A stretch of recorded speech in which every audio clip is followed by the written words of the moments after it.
you look across the board now, and there's a ton of length and athleticism. You mentioned the word versatile. There's a ton of lineup versatility. I think we're going to be able to play even faster. I think we can get way more aggressive defensively. I think we can continue to grow as a rebounding team. And certainly, like, the different offensive options that we're going to have, it's exciting. You do got to try to get to this point and feel like you have a really competitive roster with not just talent, but the right kind of guys that fit, our values, that fit our culture, that fit our style of play. I do think we've done that with this roster. Again, that's just step one. Like, there's no reason to celebrate. But to this point, I'm proud of what's been created, and a lot of people, most notably our returning players and our staff, deserve the credit for that. The guys that have been here can see the improvement and feel the improvement of the program. They feel like they're a part of that. And feel like there's a lot of unfinished business there. There's so much attention in the transfer portal and who gets the highest ranked transfer recruits and who has the best transfer class and all that kind of stuff. And I think what we've said as a staff is, let's celebrate the guys that return. Yeah, and unless, they want to give us more scholarships and that type of thing. But no, we have a really nice roster now. It was important to put together a roster we felt really good about. I think we've accomplished that, but that's just step one of a ton of steps to become a really good basketball team. And some of the most fun part of this process starts Monday when we start our summer program. And we got to have a great summer. We're not going to just show up and be a great team because we have a roster that looks good on paper. We got to show up and do the things every single day, starting on Monday, to try to build this into a great team. It is like a nervous waiting game.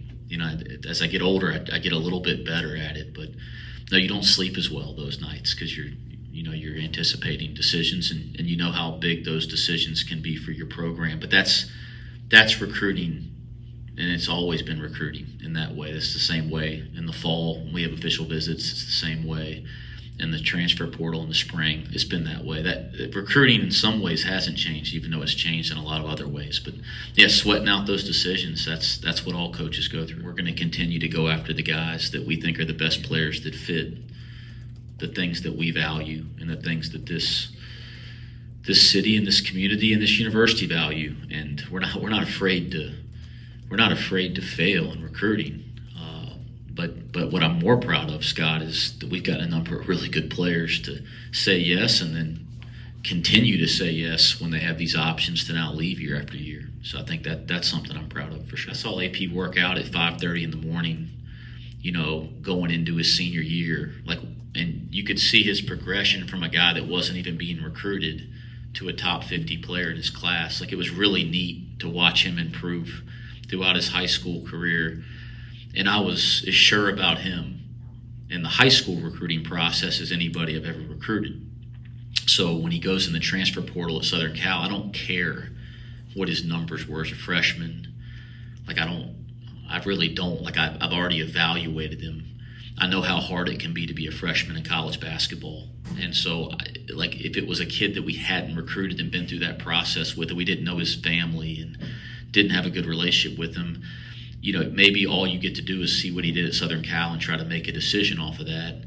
But with AP, it was so much deeper. And then you come to find out he had mono his freshman year. I mean, there's things like that you learn. And it makes a lot of sense. I think he has a chance to make one of the bigger freshman to sophomore jumps in college basketball because he's super gifted. He's fully cleared and I think ready to go Monday. I was at Day-Day's doctor's appointment, his last checkup. Days are running, probably 2.5, 3 weeks ago, down in Charlotte with the guy that did his surgery down there. And doctor looked at it, felt great about the way the screw looked, and I think his progression is exactly on pace. Yeah. I think you got to put statements like that in context a little bit. I think what he's saying is he wants to, become a player that the NBA chooses to draft, and that should be his goal. That's how he should be thinking. And I think the challenge now for Dan is to make sure that his goals, are matched by what his day-to-day habits are.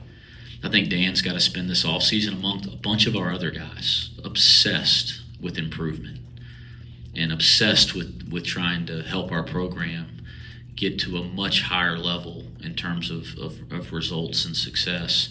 And I think if he maximizes what he's capable of, it's very realistic to think about him being a draft pick next year. I don't think that's crazy. I think that's the kind of goal that a young man like him should have.